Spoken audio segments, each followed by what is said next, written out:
Are you connected? Are you informed? Get in the know and keep abreast of what you need to know. Community Health, hosted by Alvin Simmons. Join him. Get informed with Community Health on V100.9. Welcome to Community Health. Community Health is designed with you in mind, talking about issues valid to you in your community.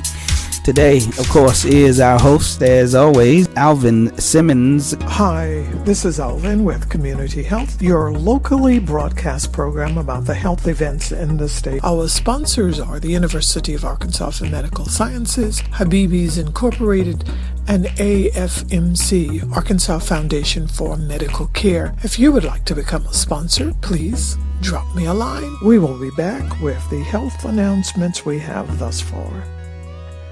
This is Alvin with Community Health, and I am extremely pleased to have Mr. Darrin L. Williams with us today. I can truthfully say this is my first time ever talking to a banker, so I'm elated is the word, elated. Welcome. How are you? Albert, I'm great. Thank you for having us on, and appreciate this opportunity to talk with you and your guests. Okay, wonderful.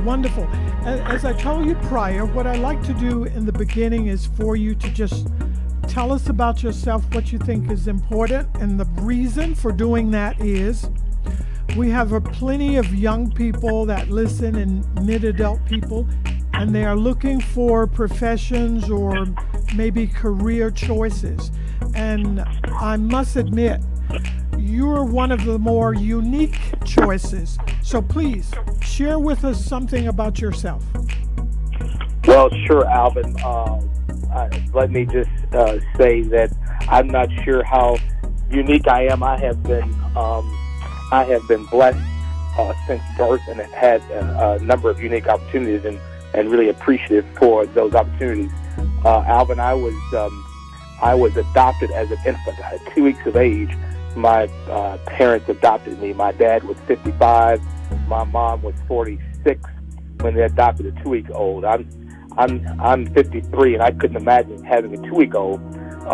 My kids are 21 and 23 right now, and so I was blessed at birth to really find myself with two just wonderful people. My dad, a minister, my mom, a teacher, and I tell everyone that I hit the parent lottery. My parents chose me, so I feel special, and I tell my friends their parents took what came out, and so they really have a choice. But that really is the beginning and basis of my story, and my parents provided me a wonderful example of servant leadership, of Christianity, and I have tried to model their example. They both are now deceased, but I am who I am because of them. I grew up here in Little Rock, went to Little Rock Central High School, went off to college at Hendrix, then law school at Vanderbilt, and then I got a Master's of Law at Georgetown University. I practiced law for about a dozen years before I got into banking. So I'm really a lawyer by trade, and my law practice, really, I sued banks and publicly traded companies in a class action consumer litigation practice that was nationwide, mostly in New York, though I lived in Arkansas. Most of my cases were in New York. From there, I unexpectedly got offered a job to be the head of Southern Development Bank Corporation. And after turning them down first, and then learning more about the unique nature of the job, I actually circled back and said I would take the job, and sold my interest in my law firm back to my partners.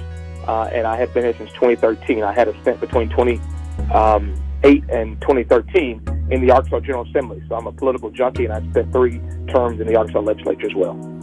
Okay, just from hearing that, you've got to say that you're rather unique. Okay, but as a child, did you plan on being a lawyer, a banker, or what were your initial dreams? Yes, so I have always been, and I don't know really why, Alvin, but I've always been interested in law. So I kind of knew from an early age that I wanted to be a lawyer, not because there were any in my family, and I don't really know why, but I always had an interest in law and politics. And so being a lawyer was always in the cards. Being a banker was never in the cards, not until the offer was presented to me. And to be quite honest, again, I turned it down I did Southern. We are a unique organization. I'm happy to talk about that. But in addition to having a bank, we also have a nonprofit loan fund that is does a lot of work, but also works on public policy. And I got to know that loan fund is called Southern Bank of Community Partners. It used to be called Southern Good Faith Fund, based in Pine Bluff, Arkansas. But I got to know the leaders of Southern Good Faith Fund while I was in the legislature, and always had an interest and a passion in helping the underserved. And we worked on legislation that was designed to support wealth creation and to prevent people from being defrauded in income tax transactions. During income tax time, people often take out refund anticipation loans and spend a lot of money to get their own money, which is through a loan. That they don't have to do that. They can do that. They can get that money back without paying those exorbitant fees. And so I worked on legislation along with the Good Faith Fund. And that's how I got to know this organization. So I didn't know the bank. When I was off the job, I didn't know there was a bank associated with that nonprofit. When I learned about the organization, I was just really thrilled with its mission. Though I turned it down, and it was my wife who encouraged me to reconsider. My wife's also a lawyer. We went to law school together. She's from Montgomery, Alabama, and she and I facilitated a financial principles class at our church, and people took the class and really enjoyed it. It changed their lives. It really improved their financial health. At some point in time, I told her if I could do what I wanted to do, I wouldn't practice law. I would actually help people, particularly our people of color, black people who did not quite understand how to use finance as a tool that it is.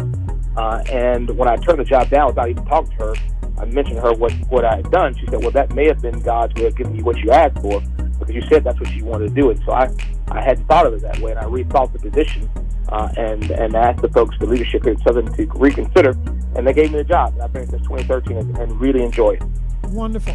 Okay, let's go back a bit, though, before we get to the presence. Hendricks, how did you end up at Hendricks? So my mom is from Menifee, Arkansas, so right outside of Conway, Henderson, Conway. As a high school junior, I attended governor's school, which was held at Hendricks College. That was probably my first introduction to Hendricks. When I was in junior high school, my last year in junior high school, 9th grade, my father died. I was very much a mom's boy, and I thought I wanted to stay closer to home. My mom is a Spelman graduate and encouraged me to go to Morehouse and leave. But I, being a mom's boy, I wanted to go to high-quality liberal arts college, and I think Hendricks was one of the best in the state, the best in the region. And so I chose Hendricks, and I stayed closer to home. And from an education standpoint, it was an outstanding choice. Hendricks led me then to Vanderbilt and then on to Georgetown as well. Okay, that is going to be my next question. I don't see many graduates, especially minorities, from Vanderbilt, or am I mistaken? Well, at my law school class, out of 180, there probably were, I'd say about 18. It was probably about 10%. My wife's the class behind me. She's probably a little bit more. So not necessarily a lot. But Hendricks had a strong relationship with Vanderbilt, just had several folks who had gone from Hendricks to Vanderbilt to law school and had a strong reputation. I had done fairly well at Hendricks, and so I really went to Vanderbilt sight on scene based on the reputation. Got into a number of schools, but chose Vanderbilt based on the reputation.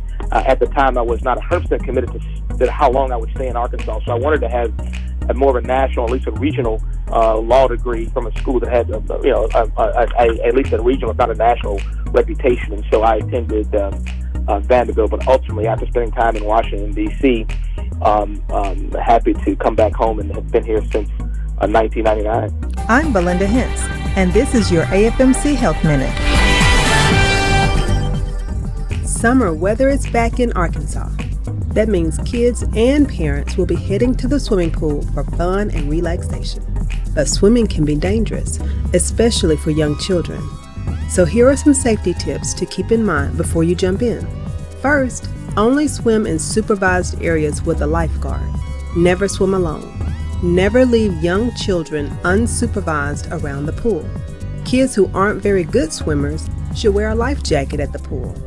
And in case the very worst happens, make sure you know how to give CPR. The pool can be a fun place to hang out during the summer.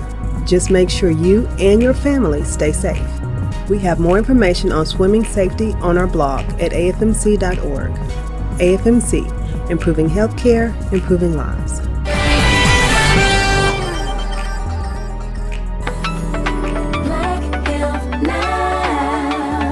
On Black Health Now, we talk a lot about diabetes, and for good reason. Diabetes is a leading killer of African Americans. It's a disease that can lead to early death from stroke, heart attack, and liver failure, and it can disable through blindness and amputation. So today, I want to give you some warning signs to look out for that may indicate that you have the disease. Sudden weight loss or weight gain, excessive thirst, excessive fatigue, blurred vision, frequent urination, tingling in the fingers and toes. If you have any of these symptoms, get checked out. If you're overweight, over 40 years old, and have a family history of diabetes, you need to see a doctor whether symptoms are present or not. I'm Alexis Comer for Black Health Now. Black Health Now.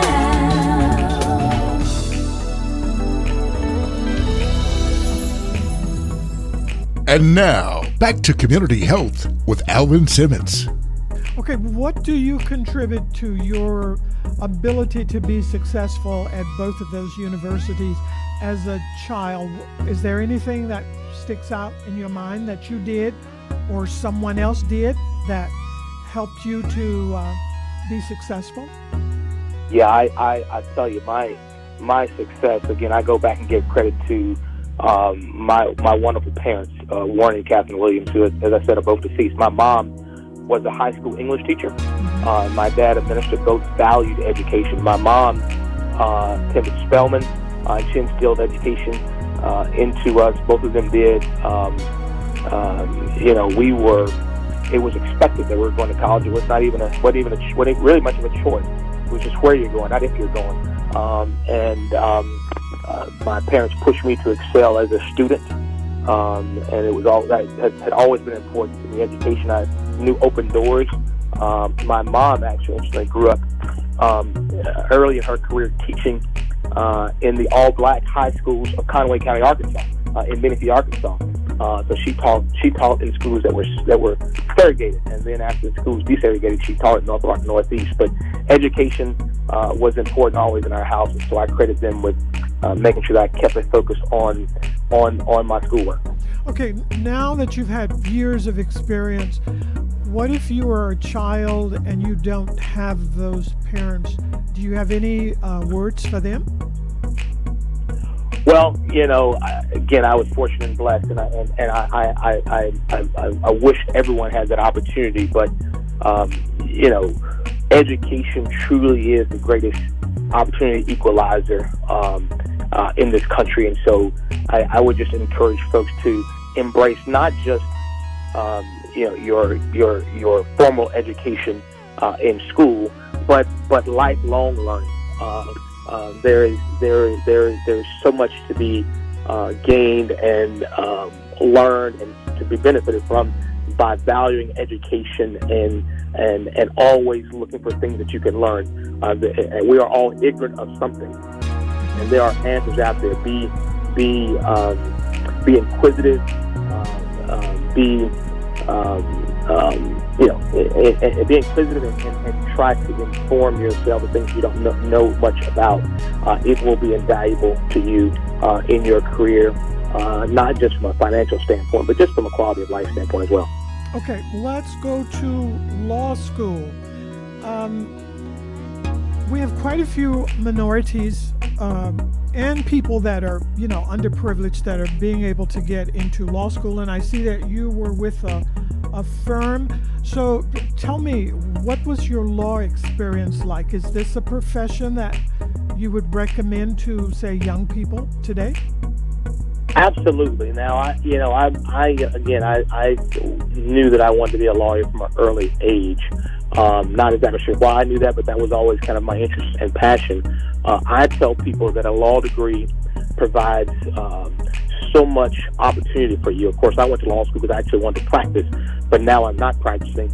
But I continue to receive significant benefit and be influenced by my legal education as well as my legal career. So there's just so many things that you can do with a law degree, including, of course, practicing law, and that's all forms of the legal practice. I I practiced, initially I was in public finance. Then I actually became the Chief Deputy Attorney General for Arkansas Attorney General Mark Pryor.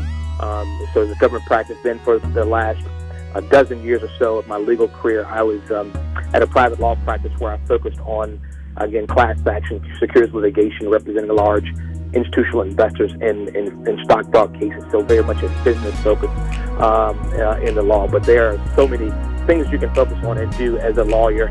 I think it also benefited and assisted me in my political career as a state legislator. I had a different and unique perspective as a lawyer, and I think allowed me to be even more effective in advocating on behalf of the constituents that I represented in Central and South Pulaski County in District 36 of the Arkansas General Assembly. So absolutely, I would encourage those who have that interest to look at the law. The law, again, has helped me not just as in practice, but in my banking, but also my personal private business operation. My wife and I are actively engaged in real estate development, and real estate ownership, and so much of what I do, I could take advantage of. We take advantage of our legal training. So I would completely support that and encourage folks to do that. I've got a son who has said he's headed to law school himself. I've got a daughter who wants to be a dentist, but I support both of their choices, but really happy that that's something he's chosen that he wants to do. Okay, one of the things that I find extremely fascinating about this, you chose to go in investments and business as a lawyer. I'm sure that's popular, but I don't know of many blacks that tend to go that route. How did you get into that? Well, I guess I've always had an entrepreneurial spirit. I've always been interested in business and actually business and politics. Initially, I was focused on public finance, and that's really how municipal institutions and state institutions actually finance projects. So that's how a city will finance its water system, or how a state will finance an airport, or just the amenities that a government entity uses. So issuing bonds and then building projects. That was kind of my initial focus. Then I went back to Georgetown and got a Master's of Law in Securities and Financial Regulation, really focused around just the private securities market, interested in just how the market worked, how you could be an equity owner. I always, looked at to follow the stock market. I taught my kids to follow the stock market. And so just not exactly sure where I got that interest from either, but it's just been a passion and interest of mine. And I will say that this work that I get to do now in banking, so much business, so much even just people's ability to access the American dream is tied into their ability to access capital and to have an understanding of finance and of financial issues. And so it's just important to the quality of your life to have those interests. I'm really privileged of the institution I get to work for, that's something that we do every day to try to help encourage people and try to build communities and change lives through the financial system. Okay, just before we get to the banking part, one more thing. I see that you were Speaker Pro Tem. How many minorities have ever had that position, and what was it like? Well, I think I'm the only one in the state of Arkansas. That's interesting. So, Alvin, actually, when you're in the Arkansas General Assembly, when I served, you only served 3 terms or 6 years. And so in your second term of office, or not necessarily your second term, but in my second term, I actually ran to be the Speaker of the House. And so that current General Assembly voted that I would be the Speaker for the 89th General Assembly. That was the 80th General Assembly. So I was supposed to be the Speaker that would take over the following year. I was completely appreciative that my colleagues voted me in that role, the first ever African American to be Speaker designate for the state of Arkansas. I am a Democrat and held office as a Democrat. And at that time in the Arkansas General Assembly, Democrats had control of the House of Representatives. The House of Representatives in Arkansas hadn't always been nearly as partisan as it is now, but it was a partisan election, so the Democrats had the majority. My colleagues chose me primarily, almost exclusively, along political lines. And in the time between the 88th General Assembly and 89th General Assembly, during that election season, Republicans gained control of the House of Representatives in Arkansas. And so instead of seating me in the 89th as Speaker of the House, they sought to have a new election and to elect a Republican to take my place. That had never happened in the state of Arkansas. The Speaker designate in the previous General Assembly had always become the Speaker.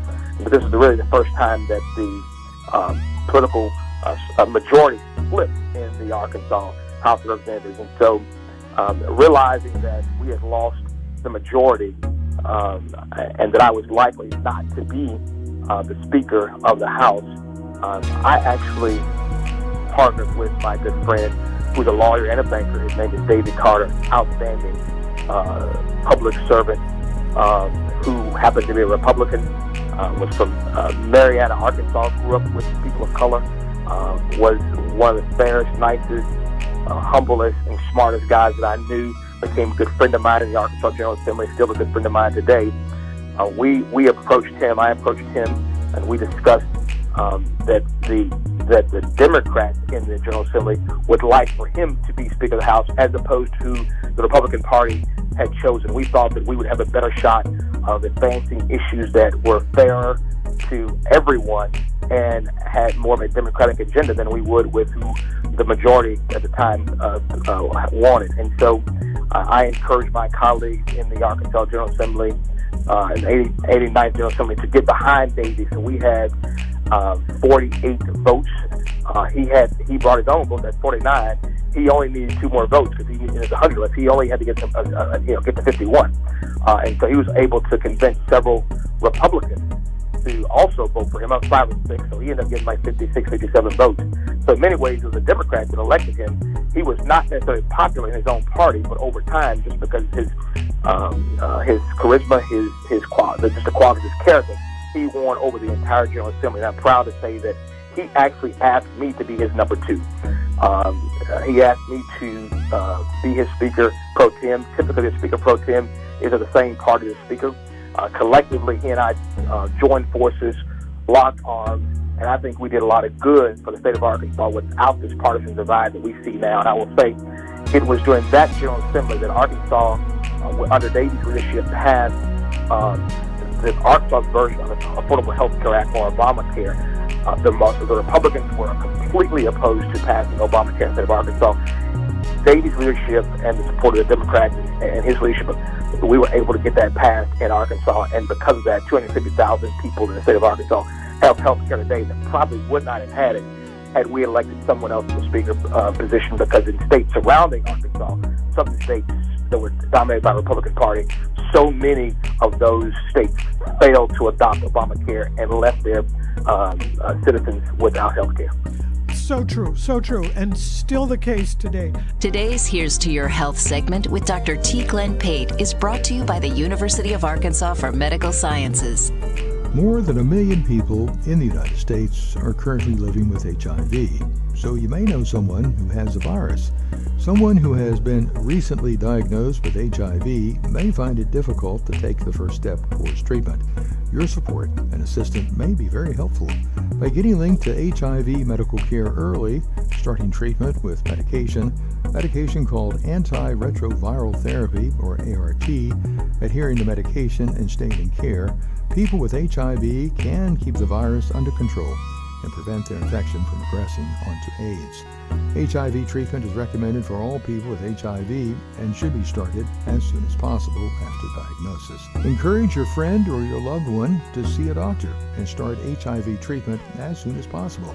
If they do not have a care provider, you can help them find one. There are programs that provide HIV medical care or help those in need of paying for medications. For Here's to Your Health, I'm Dr. T. Glenn Pate. Support for Here's to Your Health is provided by the University of Arkansas for Medical Sciences for a better state of health through teaching the state's healthcare professionals, healing the sick and injured, searching for new medical treatments, and providing programs that reach into every corner of our state. Visit uamshealth.com. Black Health Now. Each year, more than 8,000 children are treated in emergency departments for lawnmower-related injuries, and these injuries are more common in the summer. Cuts that run deep to the ligaments and muscles, severe burns, broken bones, amputation, and death are among the most common risks associated with improper use of lawnmowers. This may be seen as a routine chore, but parents should be vigilant to ensure their children's safety. Ideally, children should not be outside during lawn mowing activities. If necessary, keep children at least 20 feet away from the mower and check before changing directions in the mowing path. Remember, children should be at least 12 years old before operating a push mower. Wishing you health and happiness, this is Erica Monet Bram. Black Health Now.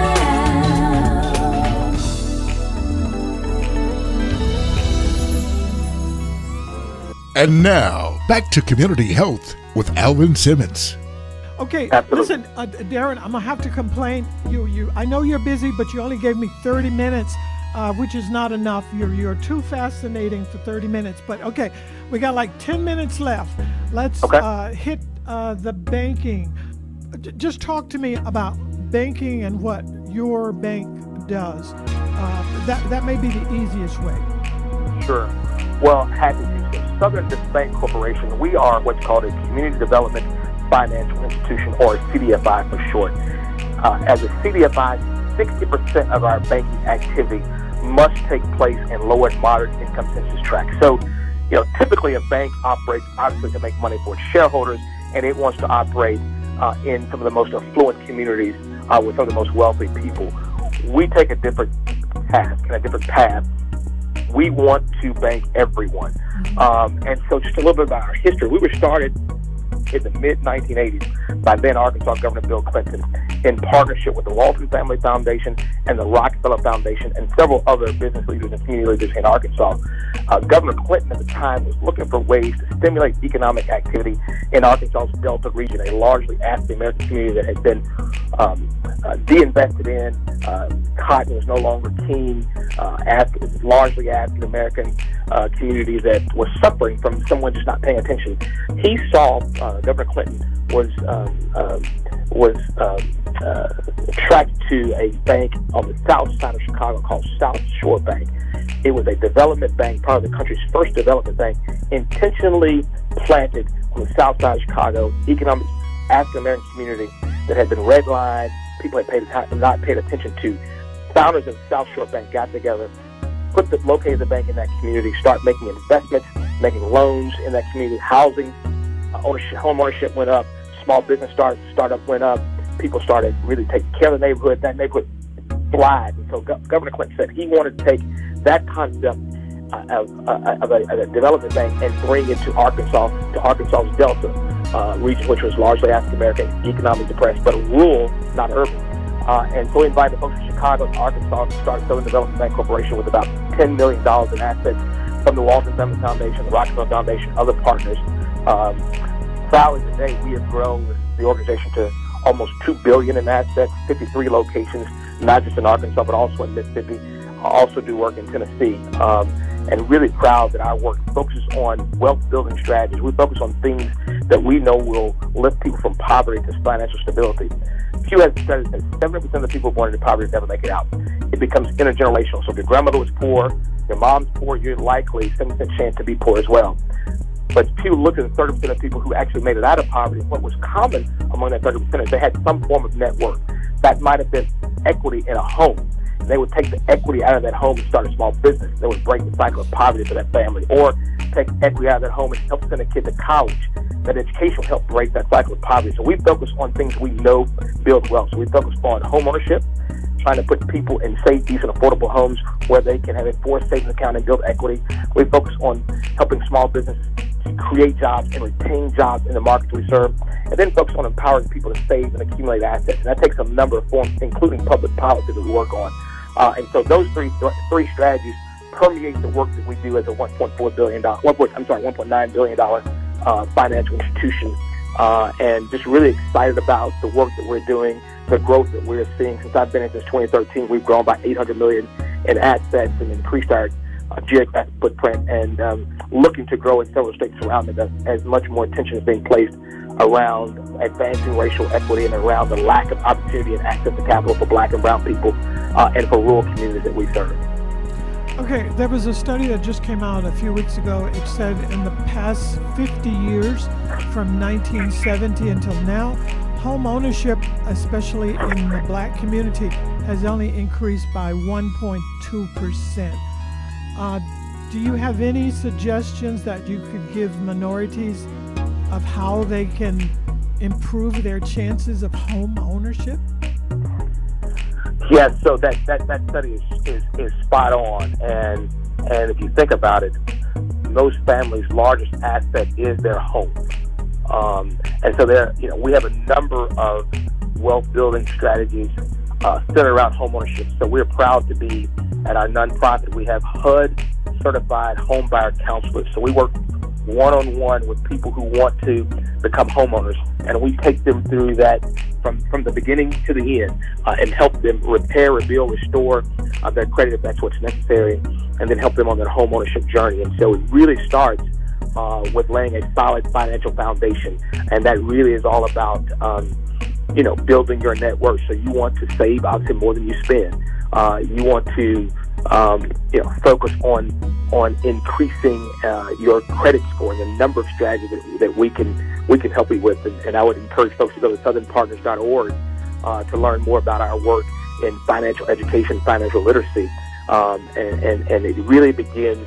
Unfortunately, so many people, particularly Black and brown people, as my good friend John Hope Bryan, who runs Operation Hope, kind of a financial advocacy group, where he says he's written a book called The Memo. So many people of color just didn't get the memo on how to use finances and use money as a tool that it is. It's simply a tool, and you can use it for your benefit. And so it really, really starts with saving more than you're consuming, and doing things that will improve, not harm your financial score.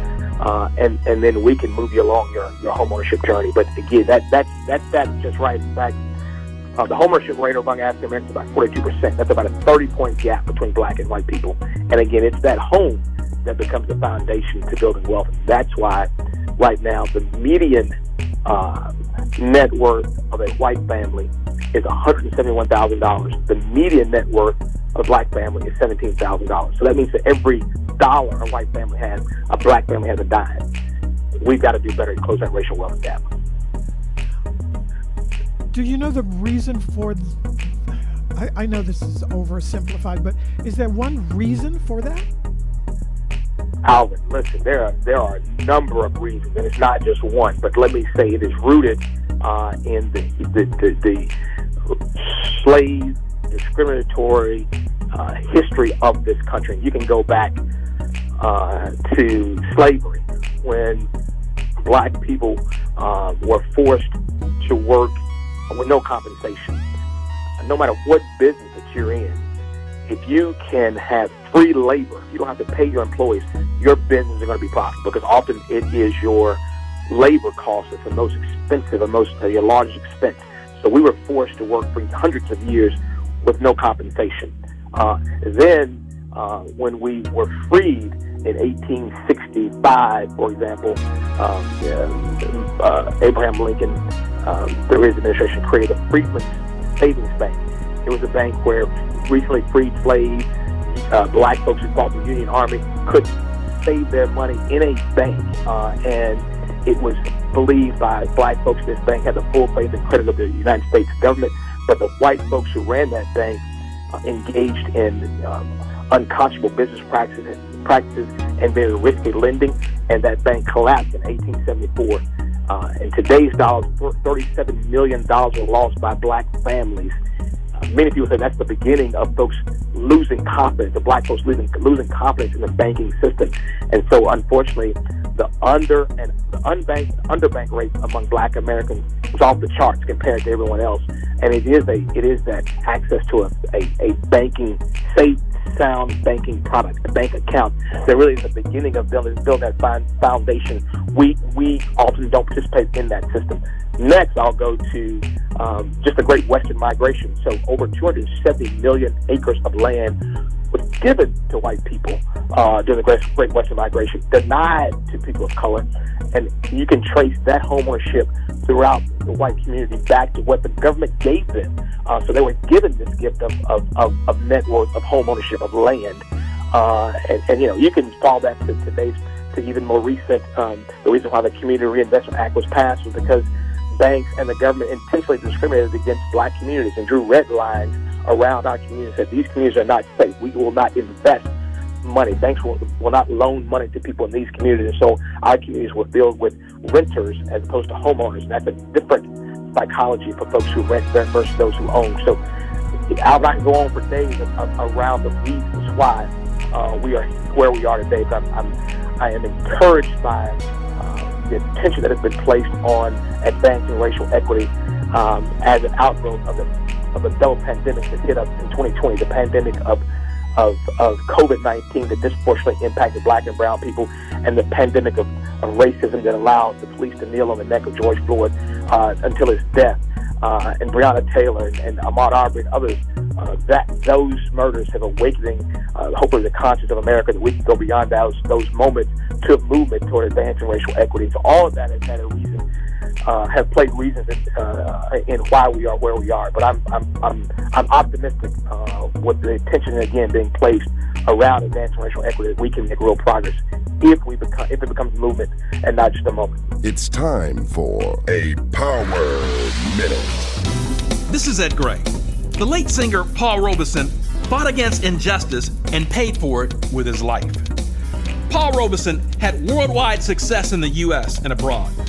As a result of standing up to racial injustice, he was persecuted by our government, exiled, and emotionally broken. People who stand up for what is right risk everything. Look at Colin Kaepernick. Being Christ-like has nothing to do with religion. In my opinion, people like Kaepernick and Paul Robeson are examples of what it means to be Christ-like. As the good book says, greater love has no one than this, to lay down one's life for one's friends. I'm Ed Gray, author of the book 40 Days to a Life of Gold. Plant today's thought in the garden of your mind and let your consciousness grow with it. And connect with me on Facebook. I got smart about mortgages. Now, it's my house I go home to. I got smart about college. Now my kid's off to a great start. When it comes to your money, whatever you want to get smart about, you can find it at smartaboutmoney.org. I got smart about health insurance. Now both my finances and I are healthy. Smartaboutmoney.org is a free online resource from the National Endowment for Financial Education. We're an independent nonprofit foundation dedicated to helping people just like you get sound information about money. I got smart about protecting my job. Now, I'm doing better than ever. For everything from how to build an emergency fund to how to deal with job uncertainty, smartaboutmoney.org has the answers you're looking for. I got smart about credit cards. Now paper or plastic has a whole new meaning. Smartaboutmoney.org, the easy place to start when you want to get smart. Have you ever wondered what makes one child the ultimate achiever? Well, this week on Community Health, my guest is just such a person. I hit the parent lottery, provided me a wonderful example of servant leadership, of Christianity, and I have tried to model their example. They both are now deceased. Darrin L. Williams, CEO, Southern Bancorp Incorporated. He is a man of faith, a lawyer, politician, and a banker, and not just but one of the best. Yes, so that study is spot on, and if you think about it, most families' largest asset is their home, and so we have a number of wealth building strategies centered around homeownership. So we're proud to be, at our nonprofit, we have HUD certified home buyer counselors. So we work one-on-one with people who want to become homeowners, and we take them through that from the beginning to the end, and help them repair, rebuild, restore their credit if that's what's necessary, and then help them on their homeownership journey. And so it really starts with laying a solid financial foundation, and that really is all about, building your net worth. So you want to save obviously more than you spend. You want to, focus on increasing your credit score, and the number of strategies that we can help you with. And I would encourage folks to go to southernpartners.org to learn more about our work in financial education, financial literacy, and doing things that will improve, not harm your financial score. Join us on Community Health this Saturday at 3 o'clock and next Tuesday at 10 o'clock on Community Health. I can guarantee you it will be informative.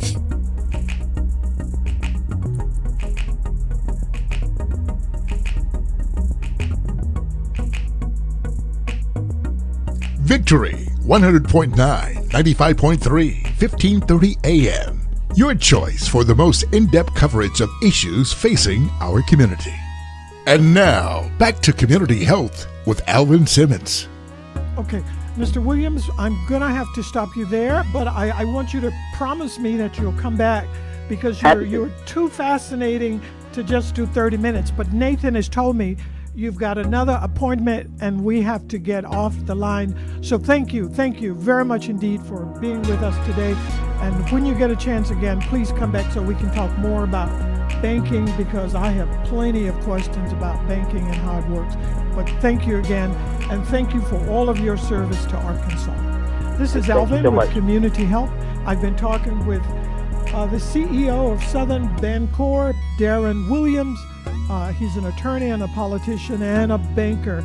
I like that word, banker. Thank you for being with us. Thank you, Alvin. This is Alvin with Community Health. We want to thank our sponsors again. Our sponsors are the University of Arkansas for Medical Sciences, Habibis Incorporated, and AFMC, Arkansas Foundation for Medical Care. If you would like to become a sponsor, please drop me a line, either email, text, or a phone call. We thank you for participating.